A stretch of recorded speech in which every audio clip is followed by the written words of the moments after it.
Good morning and welcome to Backyard and Beyond. And welcome to you, Jennifer Robin. Thank you. Welcome. Thank you, Levon. Yes, out there in California, right? Yes. That's. I know you travel around, but today you're there in California.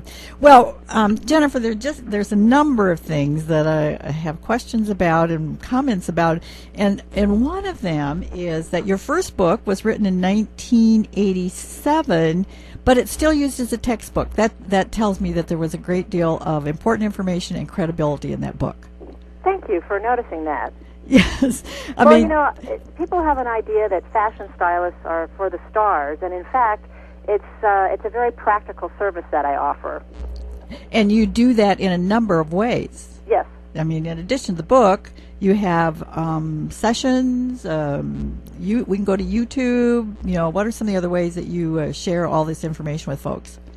Well, this book, I have a lot of updated information on my blog. I try to really address the needs of everyday women because navigating through all the fashion information and our busy lives is a challenge. And, it's important to have this part of your life as organized as possible so you can take care of all the things you need to take care of. Right. Not have to worry for 15 minutes, what am I going to put on today, but know that there's something there and you can get it out of your closet and you're ready to go. Jennifer, one of the things about your book that I find really interesting, so many books and authors and speakers sort of zero in on one thing, like buying a particular thing or whatever. You cover a lot of different areas in your book in terms of looking at yourself as well as thinking about the clothes you might buy.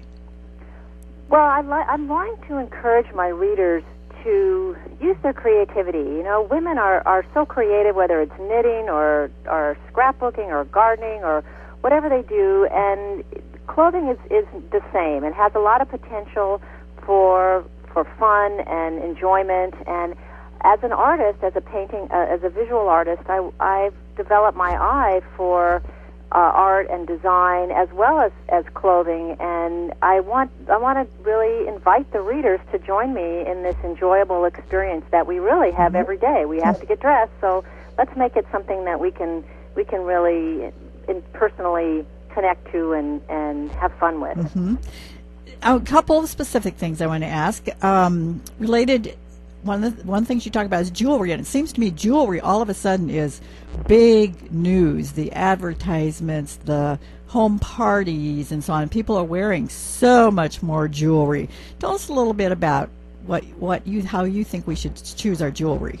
Well, isn't that an interesting observation? I haven't been asked that question, but when you think about how styles have changed, and it used to be, the string of pearls or the special diamond earrings. Now I think jewelry is an opportunity for us to really express our personality and to make life simple. The clothes are less fussy, and often we have less chance to really say something about ourselves. So jewelry worn in a variety of ways is the thing that almost introduces us to others. I know women are always saying, "Oh, I love your earrings," or it's a way of starting a conversation because you never say, "Oh, I love your black skirt," or "Look at those nice boots." You say, "Oh, nice earrings," because they're our chance to really personalize what we wear, and there's such a range between styles and variety, and it can be, sometimes I think we're even seeing jewelry now worn in layers. It's the layered look, yes. different lengths of necklaces, and the best jewelry I find really should make you feel prettier. Okay, not necessarily because it's the in thing, but because it really looks good on you. Because it reflects your spirit and your individuality, and really you have an opportunity to make your face, which is the focal point of any outfit, look even more attractive. Yes. Okay. Another topic that you mentioned in here is how do I choose eyeglass frames? That's another thing. We don't see a lot of information about that. Well, if you go to my blog, there's some great examples of a woman who went through the process of some really boring frames, and then she tried to get a little too dramatic because, you don't want to be boring, but she sort of overdid it, as you can see from the photos. So I think of eyeglass frames, they're almost like lipstick. There isn't that much real estate on your face, and you want to have that just right. And I think that I tend to see people either going in one direction of being a little too, they stand out a little bit too much, and it's distracting. And a great eyeglass frame, it almost should make you smile when you see it. And my other big tip with eyeglass frames is take someone with you that can see. We go by ourselves, but you can't really tell what they look like on you. And don't be afraid of a frame. You know, rimless are so popular now, and it's nice because they do look light on the face. But a frame is like jewelry. It gives you another chance to show your personality. It's like lipstick. It can really flatter your features. Okay. Another specific question. What kind of clothing and makeup do men really like? Well, I think somehow we've gotten the idea through, I guess, magazines that men love tight jeans and high heels. But what men really like is color that they can respond to. They like fabrics that are soft and look like maybe they want to touch them. And the biggest key into creating what a man is really going to like is the confidence that you project by knowing what you like about yourself and what do you find attractive and what are your assets and how can you show those with confidence and gives him a sense that you are someone approachable and warm and that you feel good about yourself. Mm-hmm. That's not really tight jeans and high heels. Now, as I have looked through your book and read much of it, I find comments that I believe are from your husband of 30 years. Bathing Suit Jerry. Yes. And that just adds some fun to your book, I think, to have his comments in there.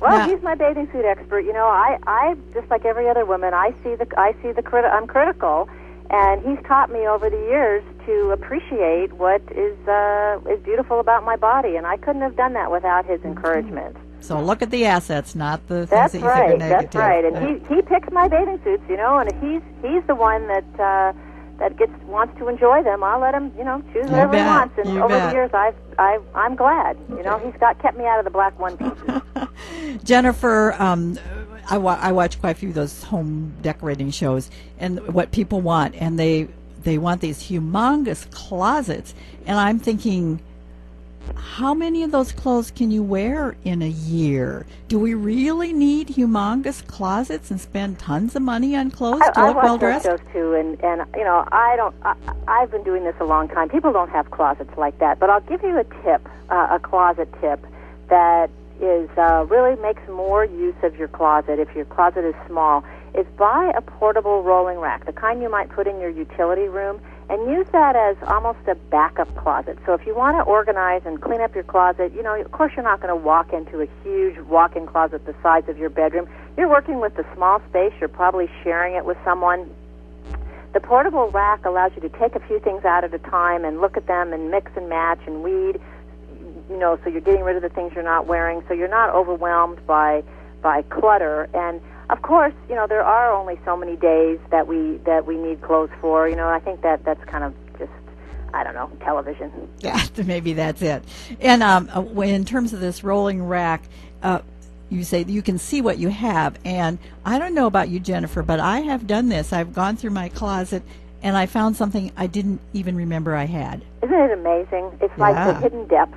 And I have a small closet. You can use the rolling rack. You can take out everything that's in one color. You can pull out all your jackets and say, gee, I forgot I had that. Maybe I'll concentrate on finding tops for my jackets. It's like a little staging area, and I find that much more useful than a bigger closet. It's great I use that for everything from packing to looking at what I want to wear for a special occasion. It's just very handy. We need ways to help us organize, and that's my favorite tool. Okay, great idea, and good. Maybe to do this. Of course, we have maybe more changing seasons than you do, but as we change seasons, that would be a good time to take a look at everything and maybe give away some things that we haven't been using. Well, someone can always take advantage of the stuff you're not wearing, or we've even organized some clothing swaps that are a lot of fun. What you're kind of like a party. Discard is somebody else's treasure, and it's really great to keep things in circulation. If you can't part with something, you really love it, and you're attached to it, and set it aside. Don't keep it mixed in with your everyday stuff. And maybe next year you'll look at it and say, I never did wear that. I never missed it. Time for it to go. Okay. We need to let people know how to find your new book, Growing More Beautiful.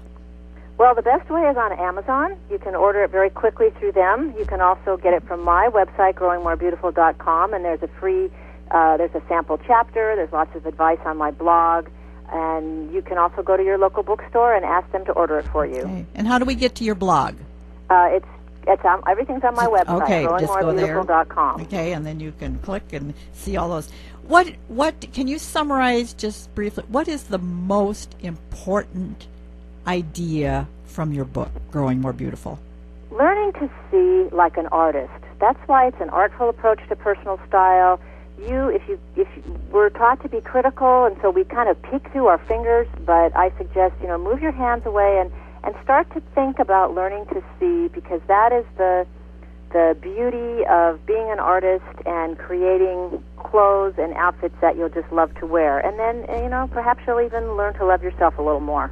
Aha. And that's one of the things that's different about your book, I think, is including that part in addition to the clothing. We want to thank you very much, Jennifer Robin, for visiting with us this morning and hopefully getting us some new ideas about the clothes we wear and about ourselves. Thank you for the wonderful questions, Lavana. It's a pleasure talking with you. Okay. Until next time, here's a note from her book, Color Brings Moments of Pure Pleasure to Your Existence.